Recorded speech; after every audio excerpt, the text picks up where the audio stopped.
dengan Allah. Itu Nabi kita sallallahu alaihi wasallam. Nabi Musa, walaupun tadi saya sambung cerita 10,000 hijab dalam keadaan nak berjumpa, walaupun dapat berkata-kata dengan Allah, tapi 10,000 hijab.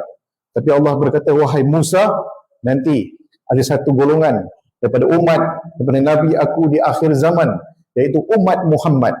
Mereka tidak dapat berkata-kata seperti engkau dengan aku. Tapi mereka di antara orang-orang yang di mana aku berikan pembukaan 10,000 hijab antara mereka apabila mereka mendadah tangan kepadaku. Subhanallah. Itu khas untuk umat Muhammad.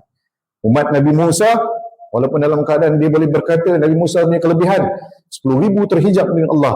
Tapi umat Nabi Muhammad, bila dia tadah tangan dia di hadrat Allah Subhanahu Wa Taala, maka Allah bukakan 10,000 hijab yang tak tersingkap pun. Dalam keadaan apabila mereka melihat meminta hadrat Allah, maka Allah buka sehingga kan aku lebih rapat daripada urat lahir mereka sekalipun, kata Allah Subhanahu Wa Taala. Maka Nabi Musa alaihissalam kata, ya Allah, jadikan aku nabi untuk umat itu, ya Allah. La, Musa, tak boleh Musa. Sebab apa? Ia telah dijadikan sebelum Nabi Adam alaihissalam lagi, iaitu nur cahaya baginda Nabi Muhammad sallallahu alaihi wasallam. Kalau begitu, ya Allah, jadikan aku umat Muhammad. Subhanallah. Apabila Nabi-Nabi tahu kelebihan baginda Rasulullah, tuan-tuan, semua berebut-rebut nak jadi umat